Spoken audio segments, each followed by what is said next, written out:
Exit poll में BJP को बढ़त। किसी के ऊपर तो ठिकरा फोड़ना ही है ना हार का, तो ठिकरा किस पे फोड़ा जाए? तो फोड़ा इसलिए जाएगा, ईवीएम पे जाएगा, तो ये सबको स्वाभाविक है। फिर बहुमत का बीजेपी नेताओं का दावा। एग्जिट पोल ने यह स्पष्ट कर दिया है कि उत्तर प्रदेश में योगी आदित्यनाथ जी की सरकार प्रचंड बहुमत के साथ उत्तर प्रदेश में वापस आ रही है और अब एग्जिट पोल देख करके फिर विपक्षी दलों के कलेजे पर सांप लौटने लगा है। एसपी के प्रदर्शन में भी सुधार। कोई जान नहीं सकता क्या परिणाम होगा जब तक वो बक्से खोलेंगे नहीं, सच्चाई तो यही है। बाकी एग्जिट पोल की एक प्रक्रिया होती है। मैंने कभी किसी बूथ पे वोट डालते वक्त किसी एग्जिट पोल वाले को आज तक तो देखा नहीं। 10 मार्च को एग्जिट पोल का फटेगा ढोल, भाजपा का होगा डब्बा गोल, सापा की हवा बहेगी, सिर्फ और सिर्फ साइकिल चलेगी। एग्जिट पोल को किया खारिज। बहुजन समाज पार्टी हमेशा से इस बात को कहती रही है कि ओपिनियन पोल्स और एग्जिट पोल्स पर हम विश्वास नहीं करते, हम अपने काम पर विश्वास करते हैं। एग्जिट पोल पास या fail? See, we made our full effort. We fought as hard as we could. Now we'll see what happens. 10 मार्च को नतीजों का इंतजार।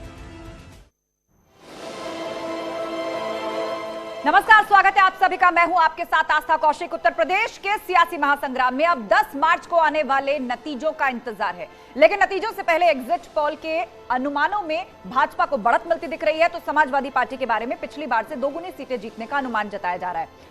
भाजपा नेता बढ़त मिलती देखकर गदगद है और फिर से प्रचंड बहुमत का दावा कर रहे हैं। तो समाजवादी पार्टी एग्जिट पोल्स को नकार रही है और देखना यह होगा कि 10 फरवरी को जब नतीजे आएंगे तो एग्जिट पोल पास होते हैं या फेल।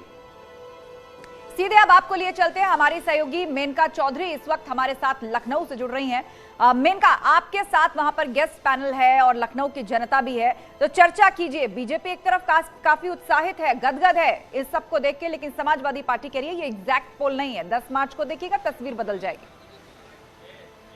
बिल्कुल आस्था, और यही बात, यही चर्चा यहाँ पर भी तमाम नेता कर रहे हैं। तो एग्जिट पोल के नतीजे कितने एग्जैक्ट निकलते हैं ये 10 मार्च को क्लियर हो जाएगा। लेकिन उससे पहले माथापच्ची चल रही है, विश्लेषण चल रहा है कि अगर जो एग्जिट पोल में नतीजे दिखाए जा रहे हैं अगर वही एग्जैक्ट पोल होता है तो वो कौन कौन से फैक्टर्स हैं जो बीजेपी गठबंधन के लिए काम करते दिख रहे हैं। जबकि एंटी इनकम्बेंसी की भी बात हो रही थी। 2 साल कोरोना की वजह से बहुत नुकसान झेला है, बहुत खामियाजा लोगों ने झेला है। बावजूद इसके ऐसा क्या रहा कि उत्तर प्रदेश की जनता ने बीजेपी गठबंधन में ही भरोसा जताया। तो दूसरी तरफ समाजवादी पार्टी ने कोशिश तो बहुत की, फाइट बहुत दिया और पिछली बार की तुलना में इस बार उनको डबल सीटें भी नजर आ रही है एग्जिट पोल के मुताबिक।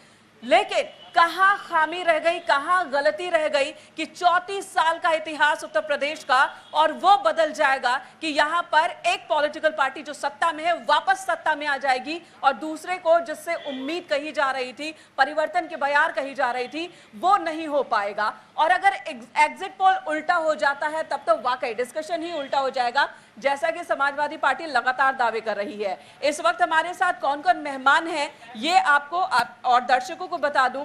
हमारे साथ संजीव मिश्रा जी हैं, बीजेपी के स्पोक्स पर्सन हैं। बहुत बहुत स्वागत है संजीव जी आपका। हमारे साथ गोपाल राय हैं, राष्ट्रीय अध्यक्ष हैं राष्ट्रीय क्रांतिकारी समाजवादी पार्टी के, आपका भी बहुत बहुत स्वागत है। हमारे साथ के पांडे जी हैं, कांग्रेस से स्पोक्स पर्सन है, आपका भी स्वागत है पांडे जी। और अनिल दुबे जी हैं, राष्ट्रीय सचिव है आरएलडी के, राष्ट्रीय प्रवक्ता भी हैं। स्वागत है अनिल जी आपका एक बार फिर से। प्रभाकर सिंह है, पीएसपी से हमारे साथ मौजूद हैं, स्पोक्स पर्सन। स्वागत है आपका प्रभाकर जी। प्रखर जी, ठीक है, तो चलिए शुरुआत करते हैं बातचीत की और लखनऊ के लोग भी जुटने लगे हैं, जुड़ने लगे हैं हमारे साथ।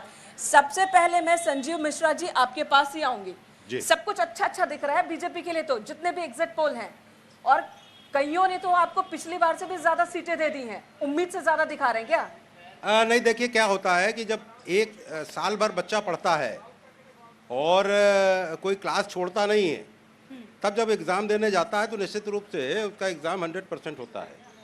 और जो बच्चे नहीं जाते हैं क्लास में और पढ़ाई के समय में इधर उधर तफरी करते हैं, वो उनके लिए जब यही परीक्षा होती है तो निश्चित रूप से उन्हें बड़ी कठिन परीक्षा लगती है। तो आपके लिए परीक्षा आसान थी, लेकिन हाँ, ऐसा बिल्कुल। दिखा नहीं। फाइट करते वक्त तो केंद्रीय गृह मंत्री अमित शाह से लेकर जेपी नड्डा, आपके राष्ट्रीय अध्यक्ष, पीएम मोदी, सीएम योगी एक एक सीट के लिए, एक एक जिले के लिए पूरी ताकत लगाते दिखे। तो आसान चुनाव तो था नहीं। नहीं, देखिए, ये भारतीय जनता पार्टी की परंपरा है।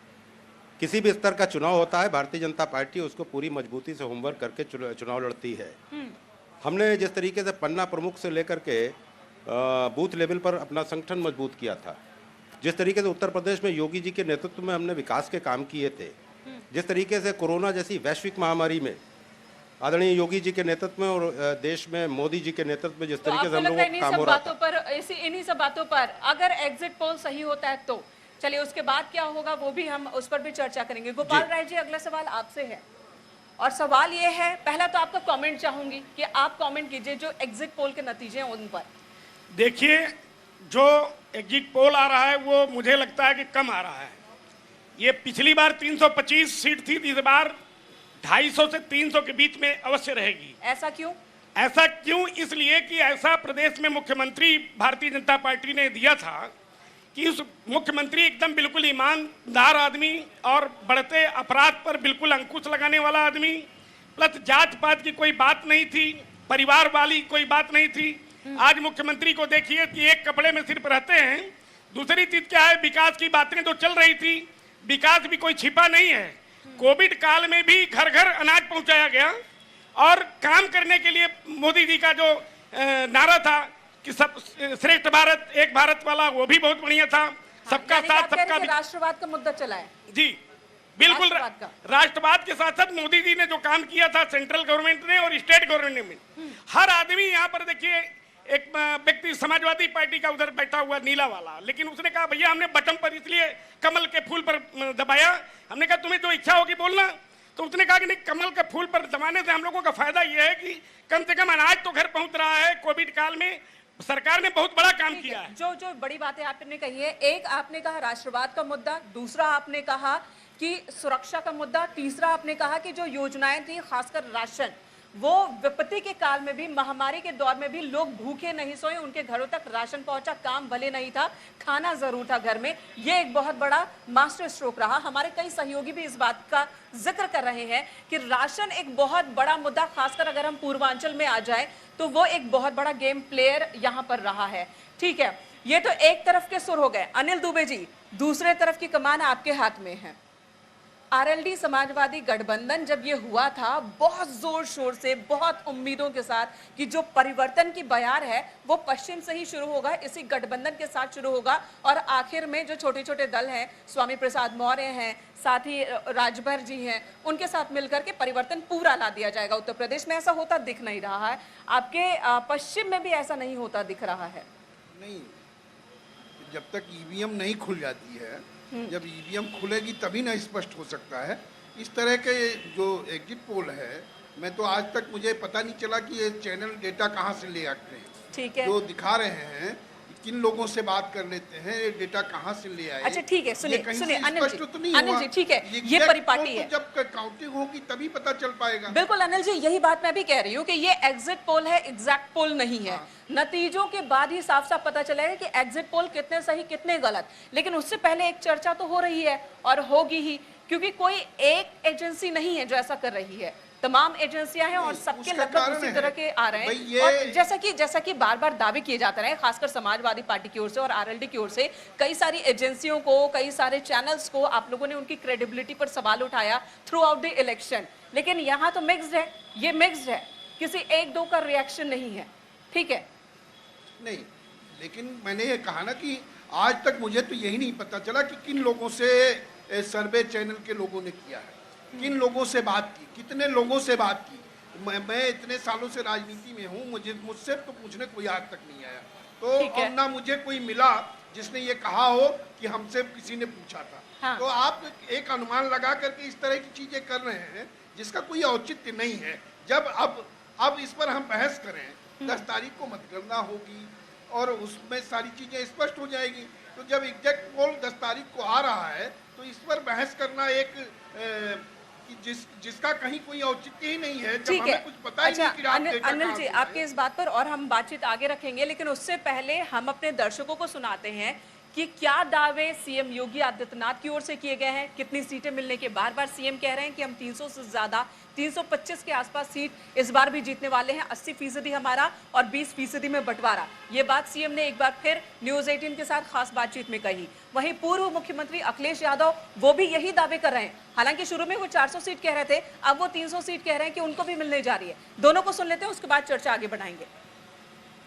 आदित्यनाथ जी, मेरा सबसे पहला सवाल तो आपसे ये होगा कि देखिए अब 6 चरण का चुनाव लगभग समाप्त हो रहा है और 7वां चरण है और हम इस समय आपकी नगरी में कहूं गोरखपुर में मौजूद है, जहां पर आप महंत बने, संत बने, जहां से आपने सांसद बने और यहीं से आप फिर मुख्यमंत्री भी बने।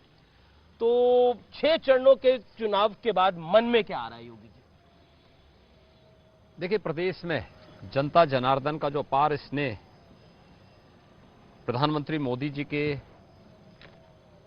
विकास, लोक कल्याण यानी गरीब कल्याणकारी योजनाओं को लेकर और सुरक्षा के मुद्दे को लेकर के मिला है जी। 6 चरणों के जो रुझान हैं वो इस बात को स्पष्ट करते हैं कि भारतीय जनता पार्टी फिर एक बार 300 पार के लक्ष्य को अपना प्राप्त करेगी, प्रचंड बहुमत की सरकार प्रदेश में बनाएगी। समाजवादी पार्टी का पहले ही दिन से टारगेट ये था कि उत्तर प्रदेश में 400 सीटें कैसे जीती जाए, और जब टारगेट इतना बड़ा था तो उसकी तैयारी उसी हिसाब से की। मुझे खुशी है कि जहाँ जहाँ समाजवादी पार्टी ने गठबंधन किया, उस गठबंधन के सहयोगी दलों को समर्थन मिला, चाहे वो आरएलडी का गठबंधन रहा हो, चाहे ओमप्रकाश राजभर जी का हो, संजय चौहान को साथ लाए, महान दल को साथ लाए, अपना दल कमेरा रहा, या अन्य दलों को जो साथ लाने का काम हुआ उसको समर्थन मिला है।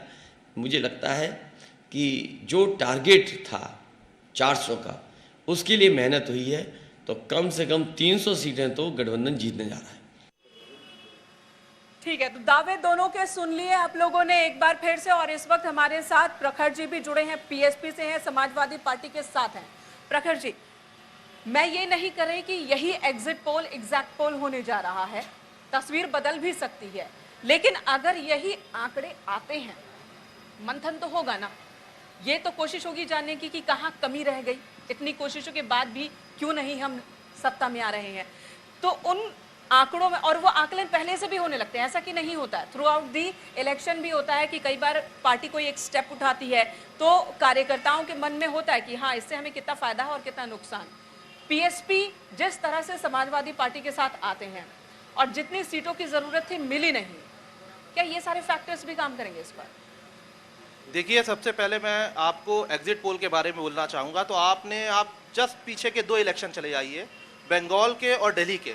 ठीक है, दोनों के एग्जिट पोल आप देखेंगे तो बीजेपी पूर्ण बहुमत से सरकार बना रही थी, वहाँ पर ज़्यादातर पोल्स में यही दिखाया गया था। और हुआ क्या?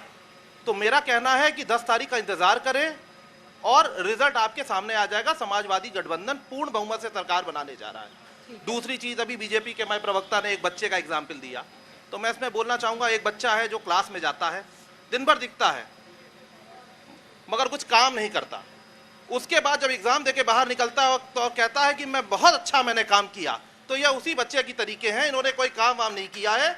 और इस देश के युवा को रोजगार चाहिए, वो आज सम्मान के साथ काम करेगा, अपने पैसे कमाएगा और उससे अपने घर में राशन लाएगा। ठीक है, हमको उस लायक बनाना है। आप ये कह रहे हैं कि काम कुछ हुआ नहीं, फोटो सेशन हुआ, सिर्फ दिखावा हुआ कि मैं यहाँ हूँ, काम नहीं हुआ। जवाब मैं लूंगी आपसे, वापस रिएक्शन लूंगी, लेकिन कांग्रेस का भी एक रिएक्शन, उसके बाद मैं चलो ब्रेक लूंगी और फिर लौटकर उनके कमेंट पर आपका रिएक्शन लूंगी।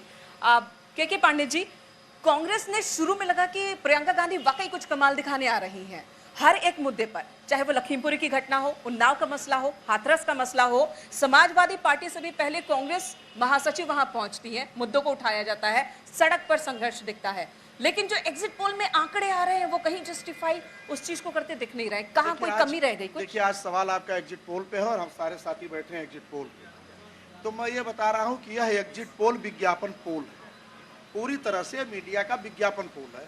और मीडिया को धन्यवाद इस बात के लिए कि सरकार ने जिस तरह से जितना विज्ञापन जिस चैनल को दिया उतना तक वो पहुंचाया। जिसने कम दिखाया उसको लगता है वहाँ विज्ञापन कम पहुंचा है, जहां ज्यादा दिखाया वहां। और मुझे एक चीज और है, मीडिया एक गलती कर गई, यह मैं सुझाव दे सकता हूं क्योंकि मीडिया बड़ी बुद्धिमान होती है। ठीक है कि उसको 403 में कम से कम बीजेपी को 500 सीट दिखाना चाहिए था, यह गलती कर गई। अच्छा, ये एक नई परंपरा हुई है, आपने अपनी बात रखी, मीडिया पर आपने तोहमत भी लगाया और मैंने सुना, मैंने पूरी बात सुनी, मैंने पूरी बात सुनी। अरे लेकिन आज आपको के बता इस दूं, युग आपको में बता जहां दूं, अधिकांश चैनल भारतीय जनता पार्टी के मुखपत्र हो चुके हैं। पांडे जी सुन लीजिए, पांडे जी सुन लीजिए, एक बात बता देती हूँ, यही मीडिया और यही एजेंसियां, हालांकि जो एग्जिट पोल होते हैं वो प्राइवेट एजेंसियां करती हैं, मीडिया का उससे टाई अप होता है, मीडिया वाले नहीं जाते हैं एग्जिट पोल में शामिल होने, ठीक है।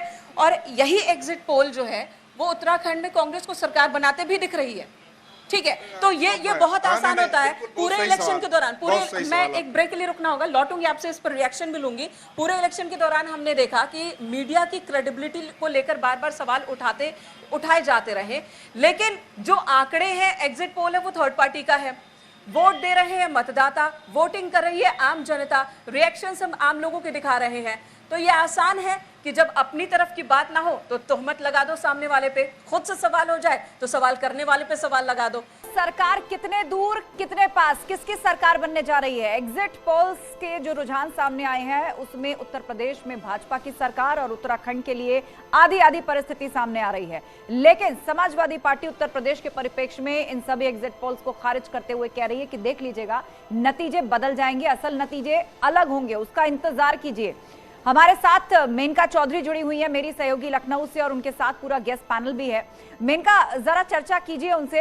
एक बात तो तय है, भले ही सपा ये कहे कि पूरी तस्वीर जो है वो उलट होकर सामने आएगी, भाजपा उत्साहित है क्योंकि फिलहाल डेटा उनके पक्ष में नजर आ रहा है, लेकिन एक बात तो तय है कि सरकार चाहे जिसकी भी बने, जनता ने कोई कंफ्यूजन नहीं छोड़ी है, मतलब कोई हंग सिचुएशन नहीं दिखाई दे रही है, क्लियर कट मुहर लगाई है, चाहे जिस पर भी लगाई है। बिल्कुल, तो इस सवाल का जवाब मैं समाजवादी पार्टी के साथ ही लेना शुरू करती हूं। आप आस्था ने एक सवाल पूछा है स्टूडियो से, हमारी सहयोगी ने, कि इस बार पब्लिक ने, चाहे वो समाजवादी पार्टी की सरकार बने या बीजेपी की सरकार बने या उत्तराखंड में कांग्रेस की बने या बीजेपी की बने, हंग असेंबली वाली सिचुएशन नहीं आने दी है। जो मतदाता है उन्होंने इस तरह से वोटिंग की है कि जो भी आए बहुमत में ही आए। आपको ऐसा दिख रहा है? बहुमत में आ ही रहे हैं। समाजवादी पार्टी राष्ट्रीय लोकदल का जो गठबंधन है ये उत्तर प्रदेश में बहुमत के साथ सरकार बनाने जा रहा है, इसमें कोई संदेह नहीं है। तो ऐसा नहीं लग रहा है कि चुनाव शुरू होने से पहले, भले ही चुनाव प्रचार किसी ने कितने भी किए हो, पब्लिक ने मन पहले बना लिया था कि किसके साथ जाना है? पब्लिक ने मन बना रखा था, और मैं आपके चैनल पे दावे के साथ कह सकता हूँ, ये इस बात का कोई आज औचित्य नहीं है, 10 तारीख को चीजें स्पष्ट हो जाएगी, लेकिन मैं आज इस बात को फिर से कहता हूँ कि हमारा गठबंधन सरकार बनाने जा रहा है, और पूरा बहुमत है, पूरे बहुमत के साथ आएंगे, इसमें कहीं कोई संदेह नहीं है। और जो मैं इसलिए इस बात को इसलिए कह रहा हूँ कि जो एग्जिट पोल है, मैंने उसको देखा कि उसके जो आंकड़े हैं, उत्तर प्रदेश में 403 की विधानसभा है और जो एग्जिट पोल ने 406 की विधानसभा बना दी, 223, 123, 11, 5, 4। नहीं, वो प्लस माइनस होता है, वो प्लस माइनस उनको नहीं, उन्होंने जी, आप वरिष्ठ हैं, आपने कई इलेक्शंस देखे होंगे, क्या 406 की विधानसभा बना देंगे? प्लस माइनस रहता है हमेशा, जितने भी एग्जिट पोल आते हैं आंकड़े, ठीक है। अब ये तो पता है इस पर क्या हो रहा है, इस पर चर्चा अब लोग ऐसे भी कर रहे हैं, सुनिए तो सही, ऐसी भी चर्चाएं शुरू हो गई हैं कि समाजवादी पार्टी ने और आरएलडी ने अभी तो एग्जिट पोल को नकारना शुरू किया है। एग्जैक्ट पोल में अगर ये कन्वर्ट हो गया तो आप ईवीएम पर ठीकरा फोड़ना शुरू कर देंगे। ईवीएम पे ठीकरा फोड़ने की जरूरत ही नहीं आएगी, जरूरत नहीं है, नहीं पड़ेगी, बहुमत इस बार ईवीएम ठीक रहेगी। नहीं, बिल्कुल, और उम्मीद भी यही है, कि ऐसी चर्चा या ऐसा आरोप ना ही सुनने को मिले, जो हो सब कुछ साफ साफ हो, जनता का फैसला हर सियासी पार्टी जो है वो मंजूर करे, यही एक राजनीतिक परिपक्वता की निशानी भी है। चर्चा के लिए लौटेंगे, सभी मेहमान लखनऊ में हमारे साथ हैं, मेनका उनके साथ वहां पर मौजूद है, लेकिन यहाँ नोएडा स्टूडियो में हमारे साथ वरिष्ठ पत्रकार मनोज रघुवंशी जी भी हैं। मनोज जी, एक एक करके तमाम सर्वे यदि आप उठा के देखिए अलग अलग एजेंसीज के, तो कुछ लोग तो भाजपा को उत्तर प्रदेश के अंदर 300 के पार तक पहुंचा रहे हैं। मतलब शुरुआत से जो नारा भाजपा लेकर चली थी, जिसमें सपा ने भी क्लेम किया कि हम 300 के पार आएंगे, तो कोई एग्जिट पोल उत्तर प्रदेश में चाहे जिस भी पार्टी की जीत हो 300 प्लस तक की फिगर दे रहा है। ऐसा संभव होता नजर आ रहा है आपको? देखिए, शायद नहीं, मतलब मुझे संभव होता नजर नहीं आ रहा है। अगर मैं रैशनली साइंटिफिकली एनालाइज करता हूँ तो मेरी बुद्धि स्वीकार करने को तैयार नहीं है। लेकिन मतलब अगर ऐसा हो जाए कि भाजपा को 300 प्लस मिल जाए तो मुझसे ज़्यादा खुशी किसी को नहीं होगी, क्योंकि योगी आदित्यनाथ तो मेरे मन के हीरो हैं, तो वो तो साक्षात हिंदुत्व हैं। जो चीज़ मैं चाहता हूँ वही तो वो योगी आदित्यनाथ हैं, जो मैं चाहता हूँ वही तो वो करेंगे। और मुझे उम्मीद भी केवल योगी आदित्यनाथ से, जो मैं चाहता हूँ वो केवल योगी आदित्यनाथ करके देंगे, ना राहुल, ना मायावती, ना अखिलेश। तो मेरे मन की बात है कि अगर वास्तव में ऐसा हो जाए तो मुझसे ज़्यादा खुशी किसी को नहीं होगी, लेकिन मेरे मन में अभी भी शंका, बहुत बड़ी शंका बरकरार है। चलिए, तो आप फिलहाल शंका व्यक्त कर रहे हैं मनोज जी। मेनका हमारे साथ है लखनऊ से, वो कुछ कहना चाह रही है। मनोज जी, मेरा एक सवाल है। एग्जिट पोल के नतीजे कई बार उल्टे हैं, कई उदाहरण हमारे सामने हैं, लेकिन ऐसा तब होता है जब एक दो एग्जिट पोल फेवर में हो और बाकी के जो 2-3 एग्जिट पोल हो वो तस्वीर कुछ और शो करे। इस बार तमाम एग्जिट पोल की ओर से एक ही तरह के नतीजे दिखाए जा रहे हैं। हालांकि कुछ जिन पर बहुत ज्यादा भरोसा किया जाता है, कुछ ऐसी एजेंसियां हैं जिन्होंने 300 प्लस बीजेपी को दे दिया है अपने एग्जिट पोल में। शायद बीजेपी के नेताओं को भी इतना आकलन उनका नहीं है। जी, मैं एक छोटी सी कहानी बताऊं। कभी हाँ कभी ना फिल्म में शाहरुख खान से प्रसन्न होकर एक माफिया डॉन ने उसकी मार्केट में वो फेल हो जाता था बेचारा, और पापा गुस्सा हो जाते थे कि ये फेल हो गया। तो माफिया डॉन को उसका गाना पसंद आया, उसने कहा कि बस मैं तेरे लिए कुछ भी कर दूंगा। उसने मार्कशीट बनाई और 100 में 105 नंबर, 100 में 110 नंबर। तो शाहरुख खान ने कहा कि यार ऐसा नहीं होता, 100 में 105 नंबर। बोले जब हम मार्कशीट बनाएंगे तो यही होगा। अब देखिए, अब उसका तो कोई उपाय नहीं है, लेकिन फिर भी देखिए, अगर मान लीजिए योगी आदित्यनाथ जीत जाए, मैं कहता हूँ वो 204 से जीतें, सरकार बना लें, तो मुझे बहुत राहत मिलेगी, क्योंकि मेरे मन का कैरेक्टर यही है। चलिए ठीक है, आप बहुत खुल के अपने मन की बात रख रहे हैं। मेनका एक सवाल मेरा है, मैं चाहूंगी कि वही चर्चा वहां पर मेहमानों से भी करें, लेकिन उससे पहले मनोज जी का रिएक्शन ले लेते हैं। मनोज जी, इस चुनाव के शुरुआत से पहले जिस 80 और 20 की बात हो रही थी, फिलहाल एग्जिट पोल में जो रुझान सामने आए हैं, आपको लग रहा है उनको देखकर कि जो 80 है वो 80 ही है, एक तरफ गया है, बटा नहीं है? नहीं, देखिए, वो जो शुरू में आपको भी याद होगा, मुझे भी अच्छी तरह याद है, मैं लगातार आपके साथ इस पूरे दौर में बैठा हूँ, वो 80 और 20 का जो मतलब लगाया गया था, और योगी आदित्यनाथ ने बिल्कुल मना नहीं किया था, उसका मतलब ये था कि एक तरफ हिंदू 80%, एक तरफ मुसलमान 20%। हम लोगों ने उसका मतलब ये निकाला था। अब ये 80% सीट बीजेपी को मिलेगी, 20% सीट बाकियों को मिलेगी, ये तो योगी आदित्यनाथ का पूरा चुनाव हो जाने के बाद का वो है रिएक्शन। तो मतलब हम पुराना वाला माने कि नया वाला माने, हमें तो यही पता नहीं। अच्छा ठीक है, चलिए, अभी कहना जल्दबाजी है। मेनका, आप भी वहां पर मौजूद मेहमानों से इस पर चर्चा कर सकती है कि जिस भी पार्टी पर विश्वास दिखाया है, बटा नहीं है, साथ गया है, कम से कम फिलहाल जो फिगर्स हैं वो यही इंडिकेट कर रहे हैं। ये आप मुझसे पूछ रही हैं? संजीव जी से ही इसका जवाब ले लेते हैं 80-20 पर। संजीव जी, शुरू में ही इलेक्शन के शुरू में ही 80-20 का एक फॉर्मूला आया, लेकिन पहले उसका अनुमान लगाया गया कि ये हिंदू मुस्लिम है, ध्रुवीकरण करने की कोशिश है। 80-20 का मतलब वो है। फिर सीएम योगी आदित्यनाथ खुद वो सामने आए और उन्होंने कहा दरअसल ये 80-20 का मतलब हिंदू मुस्लिम नहीं, बल्कि 80 वो हैं जो राष्ट्रवादी हैं, जो विकास चाहते हैं, 20 वो हैं जिनका जो मत है वो राष्ट्र के विरोध में रहता है। कुछ अलग थ्योरी उन्होंने देने की कोशिश की। तो क्या आपको वही लग रहा, वो फॉर्मूला काम कर रहा है आपका, या कुछ और है? कौन सा 80-20 है ये? देखिए, कोई अलग थ्योरी किसी तरीके की नहीं दी गई। उत्तर प्रदेश में जो विकास के काम हुए, उत्तर प्रदेश में जिस तरीके का डेवलपमेंट हुआ, वो 80% था, और जो उन डेवलपमेंट का विरोध कर रहे थे वो 20% में आ गए। बहुत स्पष्ट है, शुरू से ये बात कही गई है, इसमें कहीं किसी तरीके की कोई गुंजाइश नहीं है, और इसी का परिणाम है 10 मार्च को जब रिजल्ट आएगा, तो आज जिस तरीके से आपके एग्जिट पोल के बाद तमाम राजनीतिक दल जिस तरीके से मीडिया पर और इस पर आरोप लगा रहे हैं, ये 10 मार्च को जब रिजल्ट आएगा तो निश्चित रूप से ये ईवीएम पे और इधर उधर कोई ना कोई गली इनको ढूंढनी पड़ेगी जिसमें ये भागेंगे। जी, कौन सा फेज आपको ज्यादा प्रॉफिटेबल लगा, कौन सा ज्यादा चैलेंजिंग रहा? पहला दूसरा फेज जहां पर ब्रज और पश्चिम की लड़ाई थी, तीसरा चौथा फेज, या फिर आखिर के छठा सातवां फेज? ज्यादा चुनौती कहां पर थी? देखिए, उत्तर प्रदेश में हमने हर तरफ विकास किया। हाँ। सबका साथ और सबका विकास और सब में विश्वास पैदा न करने का हमने काम किया है, और डबल इंजन की सरकार में पूरे उत्तर प्रदेश को फायदा हुआ है।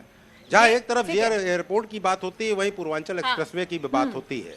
बुंदेलखंड एक्सप्रेसवे भी बना और कानपुर में मेट्रो जिस तरीके से शुरू हुई। जी जी बिल्कुल। तो भाजपा दावा यही कर रही है कि फेज कोई भी रहा हो, शुरुआत से हमने बढ़त बनाए रखी और उसके विपरीत जो सपा दावे कर रही थी कि हम तो 2 से 3 चरण के बाद ही डबल सेंचुरी लगा चुके हैं, वो एकदम गलत साबित हुआ, कम से कम ये एग्जिट पोल के रुझान देखने के बाद। लेकिन अभी 10 मार्च में वक्त है और असल नतीजे 10 मार्च को ही आएंगे। तो एग्जिट पोल में रुझान के जो आंकड़े हैं वो सामने आ चुके हैं। अलग अलग सियासी दल उसे अपनी तरह से इंटरप्रेट कर रहे हैं। भाजपा इसे लेकर उत्साहित है तो सपा इसे लेकर पूरी तरह से खारिज कर रही है। मेनका हमारे साथ मौजूद है लखनऊ से, वहां पर एक पॉलिटिकल पैनल उनके पास है और साथ ही वरिष्ठ पत्रकार मनोज रघुवंशी जी हमारे साथ स्टूडियो में मौजूद हैं। मनोज जी, हमने तमाम आंकड़े जो है वो उठा करके देखे।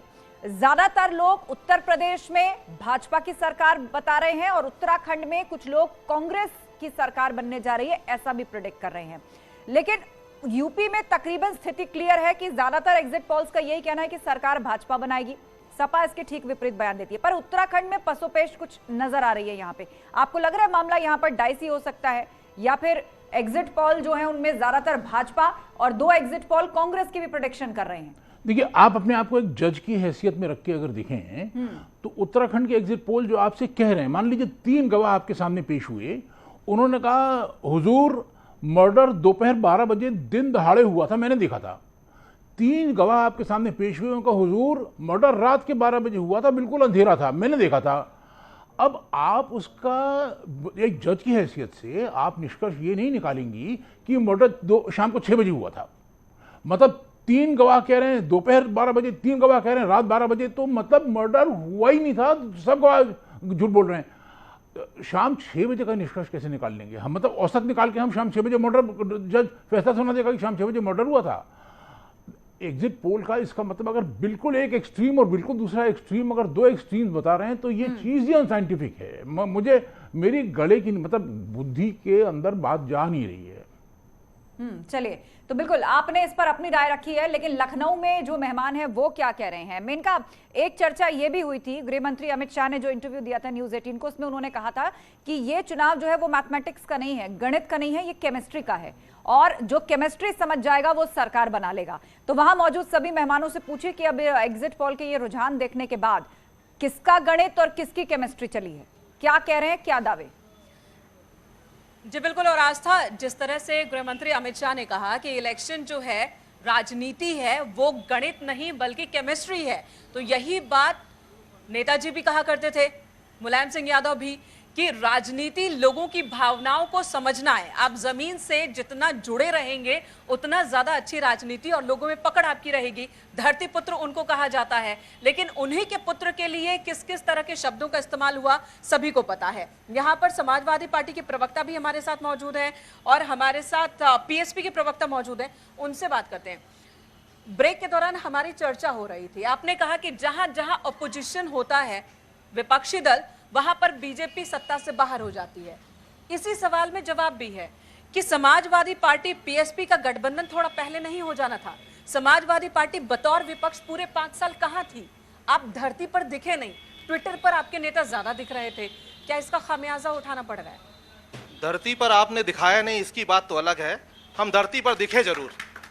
किसान आंदोलन हो, किसी भी टाइप की चीज हो, चाहे बेरोजगारी हो, हमने हर उस चीज का, गवर्नमेंट की हमने हर उस पॉलिसी का विरोध किया जो गलत थी। किसान आंदोलन में आपकी भूमिका क्या थी, बताइए जरा। समाजवादी पार्टी और पीएसपी दोनों की क्या भूमिका थी किसान आंदोलन में? अपोजिशन का काम क्या है? जब गवर्नमेंट कोई गलत काम करेगी और जनता की बात नहीं सुनेगी तो अपोजिशन उसके साथ खड़ा होगा। हम खड़े थे, पूर्ण तरीके से खड़े थे, जिस तरीके से सपोर्ट कर सकते थे हमने किया। सुनिए, और हमारे यहाँ का किसान, सुन लीजिए मेरी बात, हमारे यहाँ का किसान इतना अपने आप में सक्षम है, इतना मजबूत है, आज से नहीं पुरातन काल से, कि उसको किसी की जरूरत नहीं। हम तो खाली उसको कह रहे थे कि हम आपके साथ हैं। ठीक है, वो अपने आप में है, आंदोलन उसने मनवाई अपनी बात। किसान अपनी ताकत पर डटे रहे, ठीक है। दिल्ली से लेकर लखनऊ में भी उन्होंने आंदोलन करने की कोशिश की और सर इन्हीं के नेताओं ने गाड़ी चढ़ाई थी। किसानों के आंदोलन का फायदा उठाने के लिए आपने आरएलडी को अपने साथ ले लिया, फायदा उठाने के लिए किसानों से जुड़े। सुने तो सही, आंदोलन में कहा था आप, दूसरी चीज, जनता का कोई मुद्दा है जिसे जनता चाहती है, जनता बिजली कम। बात तो सुन लीजिए प्रखर जी, बात सुन लीजिए। हाथरस कांग्रेस पहले पहुंचती है, समाजवादी पार्टी बाद में। उन्नाव कांग्रेस पहले पहुंचती है, समाजवादी पार्टी पीछे रह जाते हैं। लखीमपुर खीरी, कांग्रेस पहले पहुंचती है, समाजवादी पार्टी के नेता पीछे रह जाते हैं। घर से निकलते हैं, थोड़ी दूर जाते हैं, गिरफ्तारी दे देते हैं। तो क्या इस तरह से सड़क पर? मैं इसका बताता हूँ। देखिए, कांग्रेस का कितना यहाँ पर कितने यहाँ कार्यकर्ता है मुझे पता नहीं। समाजवादी पार्टी और हमारे गठबंधन का कार्यकर्ता हर जिले में है, हर गली में मिलेगा। वो वहां गया था, आपने नहीं दिखाया तो मेरी गलती नहीं है। आप खाली प्रियंका जी को दिखाएं या बड़े नेताओं को दिखाएं। हमारे जिले की यूनिटी इतनी स्ट्रांग है कि वो हर जगह गई थी। बड़े नेता नहीं है, आप ये कह रहे हैं? बिल्कुल नहीं कहा, आप मैनिपुलेट कर रही हैं मेरी बात का। मैंने कहा हमारे यहाँ का जिले का नेता इतना मजबूत है कि वो पहले पहुंच के वहां खड़ा हो जाता है। बातचीत हो रही है। वैसे अखिलेश यादव, मैं आपको बता दूं, अखिलेश जी तो हमारे शीर्ष मसला हो या उन्नाव का मसला हो, अखिलेश यादव अपने आवास से, अपने गेट से बाहर निकले थे, उससे पहले से हमारा कैमरा, आप पुलिस हटवा देती, उनका हमारा कैमरा था। आप पुलिस हटवा देती ना। गेट से निकलने तक, धरना पर बैठने और गिरफ्तारी देने तक हमने उनको दिखाया। आप कह नहीं सकते कि हमने दिखाया नहीं। तो आप फिर ये क्वेश्चन क्यों पूछ रहे हैं कि हम निकले नहीं? पुलिस गिरफ्तारी कर लेगी तो क्या पुलिस से हम अराजक हो जाएंगे? इंसिडेंट है 3-4 गिनती के 3-4। हम अराजकता में विश्वास नहीं करते। हम जा रहे थे, पुलिस ने रोका, प्रशासन ने पूरी पार्टी रोकर रोका। इस सवाल के जवाब पर इस कमेंट पर लखनऊ के कुछ लोग मौजूद हैं, उनसे भी एक रिएक्शन लेना चाहते हैं। पीएसपी कह रही है, समाजवादी पार्टी कह रही है कि हम अराजकता में विश्वास नहीं करते, और बीजेपी ने इसे ही एक बड़ा मुद्दा बनाया, कानून व्यवस्था का, गुंडागर्दी का, माफियावाद का, और एक नैरेटिव सेट करने की कोशिश बीजेपी की रही कि अगर समाजवादी पार्टी की सरकार बनती है, गठबंधन की सरकार बनती है, तो कहीं ना कहीं बदले की भावना से ये काम करेंगे। ये एक मैसेज देने की कोशिश बीजेपी की तरफ से रही, खासकर चौथे, पांचवें, छठे, सातवें फेज में। तो इस पर रिएक्शन लखनऊ की जनता से लेते हैं। आप लोगों को क्या लगता है, समाजवादी पार्टी का जो एग्जिट पोल दिखाया जा रहा है वो कितना सही आपको लग रहा है, या चीजें अलग होंगी? फिलहाल तो इसके बारे में नहीं बताया जा सकता है, पर जिस हिसाब से एग्जिट पोल अब तक के दिखाए गए, पिछली बार के भी गलत साबित हुए थे और मेरे ख्याल से इस बार के भी। तो आपको उम्मीद है इस बार भी गलत साबित होंगे? ठीक है, एग्जिट पोल बिल्कुल सही है और जो आंकड़ा दिया जा रहा है 300 पार। ठीक है। अच्छा, मुझे एक बात बताइएगा, गुंडागर्दी, माफियावाद, क्या ये मुद्दे काम किए? ये तो गुंडागर्दी और माफियावाद ये तो बीजेपी ही ने किया।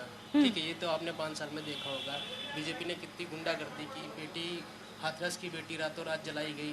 ठीक है, उसके बाद कई सारे ऐसे मुद्दे, तो आप लोग हम लोगों से बेहतर जानते हैं। लेकिन अगर एग्जिट पोल के नतीजों को माने तो क्या लग रहा है कि लोगों को अब भी भरोसा यही है कि हमारी लड़कियां सुरक्षित बीजेपी सरकार में रहेंगी? क्या ऐसा लग रहा है अगर एग्जिट पोल सही है तो? मैम, ये तो डिपेंड करता है, ऐसा कुछ भी नहीं है कि लड़की, देखिए लड़की की बात है वो तो हर सरकार में रहता है, ये तो जो ह्यूमंस हैं उन पे डिपेंड करता है। ऐसा नहीं किसी सरकार आती है तो मेंटालिटी वहाँ से चेंज हो जाएगी। अच्छा, आप युवा हैं, किन मुद्दों पर आपने भी वोटिंग की होगी, किस मुद्दे पर की? हम लोगों ने तो विकास पे की है, डेवलपमेंट में की है, जो हम लोग के युवा हैं उनको नौकरी। अच्छा, विकास के मुद्दे पर समझ में नहीं आती बात, क्योंकि विकास के मुद्दे पर जो सरकार है उसने विकास किया, उस पर वोटिंग हुई है, या आने वाली दूसरी पार्टी से उम्मीद है कि वो आकर विकास करेगा, ये समझ में नहीं आता। विकास का मुद्दा क्या है? अगर बात की जाए तो अखिलेश की सरकार में बहुत अच्छा विकास हुआ है। हमारे उत्तर प्रदेश की जो कैपिटल है, राजधानी है लखनऊ, उसमें बहुत सी चीजें हुई, मेट्रो की बात की जाए। ठीक है, आपकी बात आ गई। और किस मुद्दे पर आपने वोट कास्ट किया था? मैंने सिर्फ विकास पे किया है, और जो मुझे लगता है कि समाजवादी पार्टी के समय पे हुआ था। मैं एक बीटेक आईटी इंजीनियर हूँ, लेकिन मुझे नौकरी के लिए अपने प्रदेश रोजगार, विकास, समाजवादी पार्टी की सरकार में काम बोल रहा था, वही आप कह रहे हैं। वोटिंग की आपने, मतदान किया आपने, किस मुद्दे पर? विकास के मुद्दे पर। चलिए ठीक है, सुना आपने। यहाँ विकास के मुद्दे पर, कानून व्यवस्था का मसला हालांकि बीजेपी पूरे समय उठाती रही, बनाती रही। अनिल जी से जवाब लूंगी। अनिल जी, आप बताइए, आपके सहयोगी पीएसपी वाले कह रहे हैं कि अराजकता में विश्वास नहीं रखते, बीजेपी कह रही है कि यही बात तो हम कह रहे थे कि ये सिर्फ अराजकता में विश्वास रखते हैं, एग्जिट पोल बता रहा है यही। उत्तर प्रदेश में तो आपके नेता, आपके कार्यकर्ता, माफ कीजिएगा, समाजवादी पार्टी के कार्यकर्ता पुलिस वालों को पीट देते हैं, नहीं कहा है ना? आपने देखा नहीं? नहीं, वो वीडियो नहीं देखा था आपने? नहीं हो गई, कहीं उससे ज्यादा घटना इनके समय में हुई। रात में जो है लड़की की लाश जलाई गई, ये नहीं अराजकता में आता है? इसका जवाब देंगे आप? हाँ, नहीं, देखिए जिस तरीके हाथरस में जय चौधरी जी पीड़ित पर लड़की का हालचाल लेने उसके परिवार का गए, वो लाठीचार्ज किया गया, लाठी चलाई गई, किसानों के ऊपर लाठी चलाई गई, 750 किसान शहीद हो गए।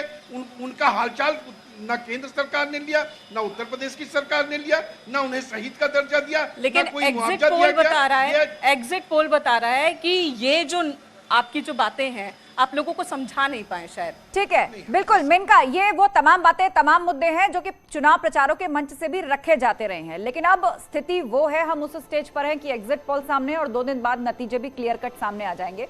मनोज रघुवंशी जी से जाते जाते हमें क्लोजिंग रिमार्क लेना चाहेंगे। मनोज जी, इस बार कहा जा रहा है कि महिलाओं की, यानी जो आधी आबादी है, उनकी बहुत बड़ी भागीदारी चुनाव में सामने आई है, लाइन लगाकर वोटिंग की है और वोटिंग परसेंटेज जितना भी रहा उसमें एक बड़ा योगदान महिलाओं का है। यानी इस बार जिस सियासी दल की बात महिलाओं के मन को भा गई होगी, बस उसी पर मुहर लगा दी होगी। तो सरकार बनाने में इस बार महिलाओं का बहुत बड़ा रोल है। जी जरूर, बिल्कुल। और अगर महिलाओं का नंबर बढ़ा है तो मेरे मन में फिर एक सवाल है जो कि अनआंसर्ड, अभी तक इसका उत्तर नहीं मिला है मुझे, कि अगर महिलाओं का नंबर पहले के मुकाबले में ज्यादा बढ़ गया है और एग्रीगेट घट गया है तो इसका मतलब पुरुषों का तो पहले के मुकाबले में ज्यादा ही घट गया है ना। लेकिन क्या ऐसा हुआ कि पुरुष बिल्कुल बहुत कम नजर आ रहे थे? ऐसा मतलब देखिए, अभी मैं इसका कोई साइंटिफिक आकलन करने की स्थिति में नहीं हूं। ये जरूर, मैं इतनी बात जरूर कह सकता हूं कि योगी आदित्यनाथ के शासनकाल में स्त्रियां, लड़कियां ज्यादा सुरक्षित महसूस कर रही थी और योगी आदित्यनाथ का शासन अगर वापस आएगा तो लड़कियों के लिए बेहतर होगा, उनकी सुरक्षा के लिए बेहतर होगा, इसमें मेरे मन में कोई शंका नहीं है। ठीक है, बहुत शुक्रिया मनोज जी, शुक्रिया मेनका और शुक्रिया सभी मेहमानों का जो आपके साथ लखनऊ से जुड़े। बहरहाल 2 दिन का इंतजार और तस्वीर साफ हो जाएगी। 10 मार्च ज्यादा दूर नहीं है। एग्जिट पोल में जो रुझान सामने आए हैं वो सही है या जो समाजवादी पार्टी का दावा है कि तस्वीर ठीक उलट आएगी, तो बहुत ज्यादा समय नहीं बचा है। आप बने रहिए न्यूज़ 18 के साथ, क्योंकि चुनावों से जुड़ी हुई हर बड़ी खबर, हर तस्वीर और हर रुझान सबसे पहले न्यूज़ 18 आप तक पहुंचा रहा है। फिलहाल एक ब्रेक, खबरों का सिलसिला जारी है, आप जुड़े रहिए।